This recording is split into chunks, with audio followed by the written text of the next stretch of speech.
Salut les geeks, nouvelle vidéo aujourd'hui d'un produit. Donc là c'est un produit un peu différent que je vous ai jamais présenté sur la chaîne. C'est un mini PC en fait. Parce que je cherchais justement un petit ordinateur à brancher sur mon écran de salon.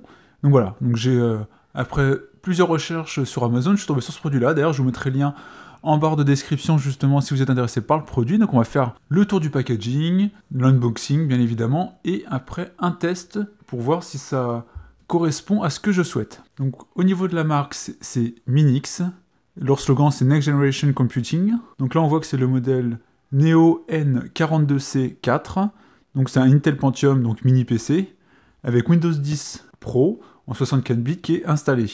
Donc là ils mettent en avant justement qu'on peut brancher un écran donc jusqu'à du 4K. Donc en sortie vidéo, il peut a priori gérer du 4K. Il y a un SSD, il y a du stockage interne, etc. On fait rapidement le tour, de toute façon. Logo Windows, c'est un processeur Intel. Sur le côté, donc là, on voit les logos donc 4K, Intel, Windows, Gigabit Ethernet. Ici, la marque. Hop. Là, ce qui est en avant, donc c'est un processeur donc 64 bits. Donc c'est un Intel N4200. On a 4 Go de RAM, la DDR3, 32 Go de stockage, et au niveau du Wi-Fi, c'est la 802.11ac, dual band. Là on voit donc le contenu de la boîte, donc bien évidemment le mini PC Minix Neo N42C4. Donc il y a une zone d'accroche qui permet de l'accrocher, et un support. On a un câble secteur et un câble HDMI. Derrière, qu'est-ce qu'on va voir? Donc on va voir un peu plus de specs. Donc notamment, le processeur, on l'avait déjà vu, donc c'est le Intel Pentium 4200. Au niveau du GPU, donc de la carte graphique, on a une Intel HD Graphics 505. On a donc 4 Go de RAM en DDR3. Donc au niveau des... donc sachant qu'on peut l'augmenter, donc effectivement donc on a accès pour l'augmenter jusqu'à 8. On a donc 2 slots. Au niveau du stockage, donc on a 32 Go. Donc là après, bon, ça met tout ce qui est en avant, le Wi-Fi, le Windows, donc l'HDMI 1.4, sortie audio, sortie Ethernet, 3 ports USB 3, un port USB-C, ici l'adaptateur secteur, etc.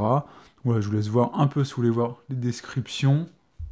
Maintenant, ce qu'on va faire, c'est surtout l'ouvrir et voir à quoi il ressemble.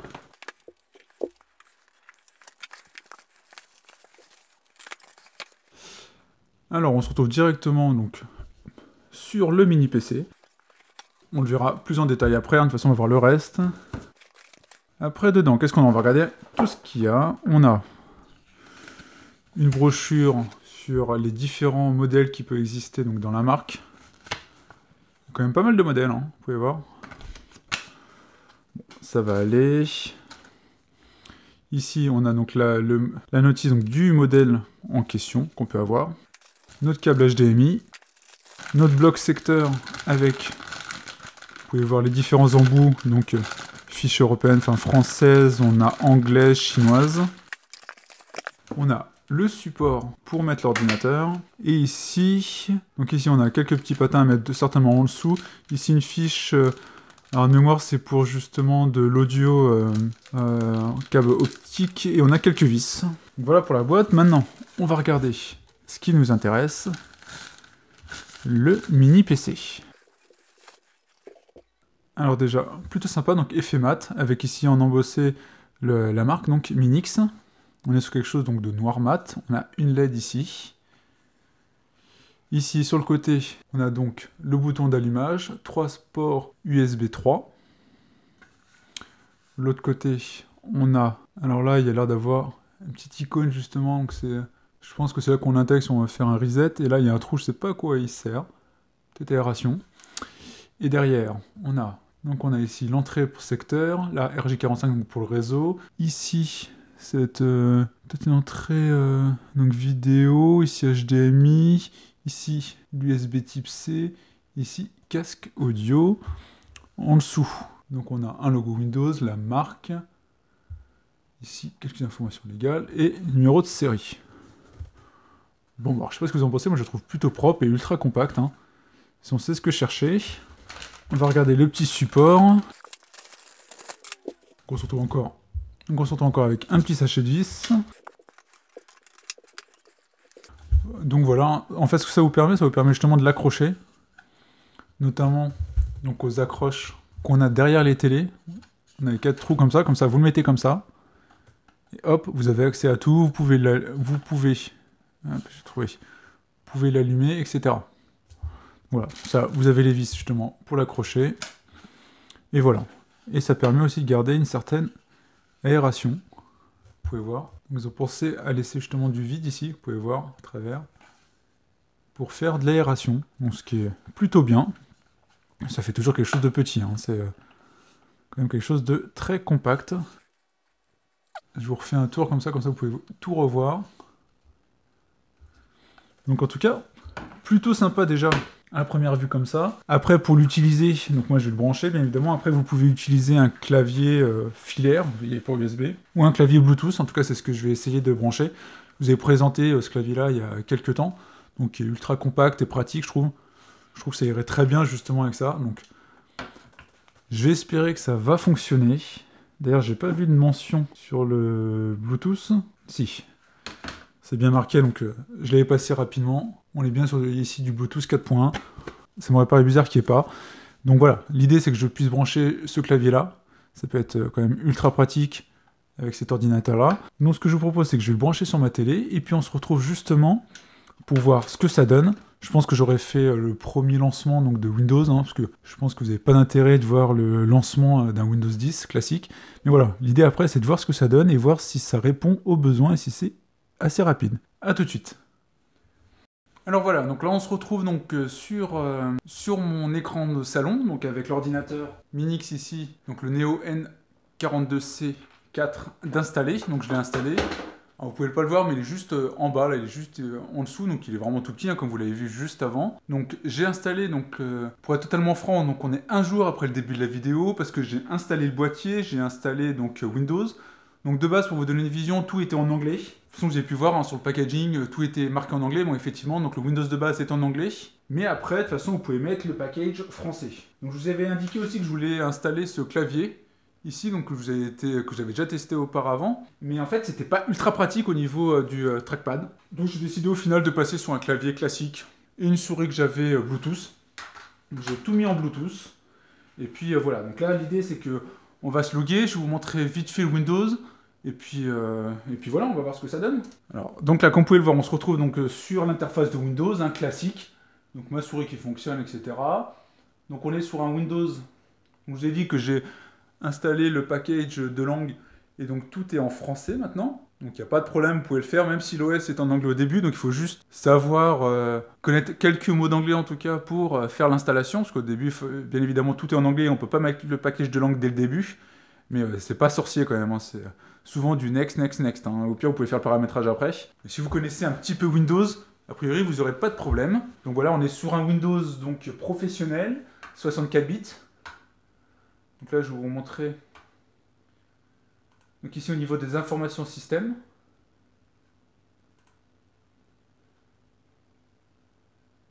Alors j'espère que vous allez pouvoir voir. Donc au niveau du processeur, donc on est bien sur le processeur ici, qui est un Intel donc N4200, donc 4200, donc qui est un 1,1 GHz.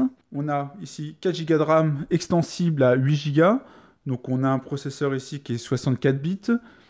Au niveau de l'affichage, on peut faire de la sortie. Donc là, c'est un écran 1080p. Mais on peut faire de la sortie jusqu'à du 4K, comme c'est indiqué sur la boîte. Donc il n'y a pas de problème avec l'HDMI. Ça, il n'y a pas de souci. Concrètement, tout fonctionne bien. Au niveau du stockage, donc on a 32 Go. Si on va dans le stockage, on a 32 Go. Sachant que rien qu'avec, c'est un peu léger. C'est le seul point que je veux dire un peu négatif. C'est que c'est un peu léger parce qu'il est déjà quasi plein.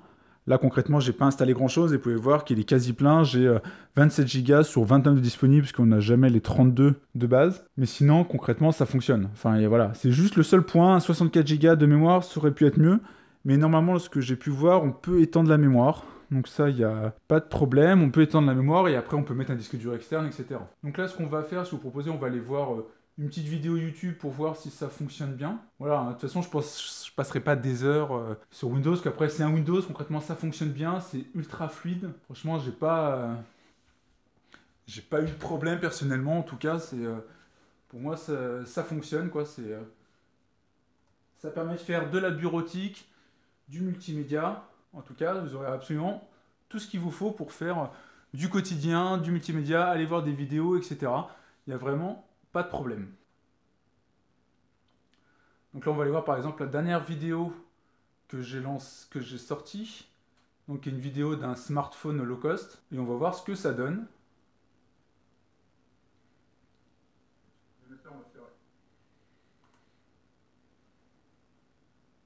Évidemment, on n'est pas sur un cérémonial d'unboxing comme on peut avoir avec les hauts de gamme. Hein. On est voilà, sur une boîte carton assez simple. Mais on est sur un produit quand même très peu cher. Donc il faut justement dire qu'il vaut mieux qu'ils mettent l'argent sur le téléphone plutôt que sur le packaging. Le calage, le smartphone. Donc là, comme vous pouvez voir, c'est ultra fluide. Là, je suis en plein écran. Vous avez pu voir ici que j'ai mis justement au niveau de la qualité. Alors, je vais couper le son, ce sera plus simple. Alors, vous avez pu voir au niveau de la qualité ici, donc j'ai mis en 1080p. Donc, je suis au max des vidéos que j'upload. Hein. Donc, vous pouvez voir, c'est hyper fluide, il n'y a pas de saccade. Donc, ni de ma connexion, sachant que là, je suis connecté en Wi-Fi. Mais avec le produit, vous pouvez le mettre donc un RJ45 si vous voulez un débit plus grand en tout cas. Mais vous pouvez voir, voilà, il n'y a aucun problème, c'est ultra fluide. J'ai vraiment aucun problème de fluidité en tout cas pour voir des vidéos. Après, tout ce qui est bureautique, bien évidemment, aucun problème. Après, bien évidemment, allez pas vouloir faire du montage vidéo avec. Je pense que ça sera assez poussif, ultra lent. Après, sur des petits rendus, pourquoi pas. Mais après, vous serez déjà limité par l'espace disque. Mais voilà, mais en tout cas, c'est pas fait pour ça. Mais en tout cas, voilà, il n'y a pas de... Pour moi, c'est quelque chose d'ultra fluide qui fonctionne vraiment super bien. Je suis quand même agréablement surpris par le produit qui fonctionne, donc comme je l'indiquais bien, il chauffe pas, donc c'est plutôt bien parce que je l'ai mis dans une petite zone justement en bas. Donc c'est quand même très fluide, c'est quand même assez sympa et surtout c'est bien à mettre dans un salon pour faire du multimédia. Donc là, regardez d'ailleurs, il veut me demander de faire une mise à jour Windows. Alors justement, j'ai plein de mises à jour Windows à faire. J'ai pas arrêté d'ailleurs depuis hier faire des mises à jour. Mais ça, c'est pas le produit lui-même, c'est Windows. Hein. C'est toujours les X mises à jour de Windows 10. Quand on a un nouveau produit, ça n'arrête pas. Donc en tout cas, ça n'a pas l'air d'être la release installée donc, de Windows 10 n'est pas la dernière. Mais bon, après, on va pas quand même rechigner. On a quand même, comme vous pouvez le voir, en tout cas, comme on l'avait vu au début, on a quand même un Windows 10 Pro 64 bits qui est installé. Donc avec la licence, tout est dedans, il n'y a pas de problème. En tout cas, voilà. Pour moi, je suis quand même super content du produit qui fonctionne super bien. Quelque chose de très agréable à l'utilisation. J'ai vraiment aucun problème. Comme j'indiquais, c'est fluide. J'ai rien observé de compliqué. Il y a certains logiciels de préinstallés. Hein. Après, c'est du Windows. Hein. Donc, et il y avait quelques jeux d'installer aussi que j'ai viré justement parce que j'avais pas d'intérêt. Donc là, on peut installer Asphalt 8 par exemple, donc qui était préinstallé. Il y avait Minecraft d'installer. Il y avait des Candy Crush de mémoire. Voilà. Après, vous pouvez installer tout ce que vous voulez. Il y a des logiciels, il y a Sketchbook, il y a Painter 3D. Enfin, voilà. Enfin, c'est un Windows standard complet, pas une version low cost ou autre. Elle est vraiment complète avec quelques softs installés, mais rien de fou. Il y a Office qui est préinstallé, mais il n'y a pas la licence. Après, on peut pas tout demander, hein, même si c'est un produit à 300 euros. Voilà, en tout cas, il y a tout qui fonctionne, il est ultra fluide, j'ai pas observé de problème justement d'interface, de lenteur d'interface, tout fonctionne bien, tout est vraiment très très fluide. En tout cas, voilà, je peux que vous conseiller ce produit-là si vous cherchez justement un micro PC pour la bureautique, pour du multimédia, justement, avoir ça dans votre salon ou même en petit tour d'appoint, je trouve ça super bien. En plus, il y a tout ce qu'il faut en connectique derrière, hein, parce que pour rappel, quand même, il y a 3 USB 3.0, il y a un USB type C, on se retrouve avec HDMI, RJ45, vraiment, on a la totale. C'est vraiment ultra pratique. Donc voilà pour cette vidéo, j'espère que ça vous a plu, justement pour un produit un peu différent comme ça avec un micro PC. Si c'est le cas, n'hésitez pas à mettre un like, à mettre un commentaire aussi, parce que ça fait toujours plaisir justement d'avoir votre avis sur ce qui peut être fait sur la chaîne. N'hésitez pas aussi à proposer des vidéos, et si je peux le faire, ce sera avec plaisir que je le ferai. En tout cas, on se retrouve pour plein d'autres vidéos. Ciao les geeks!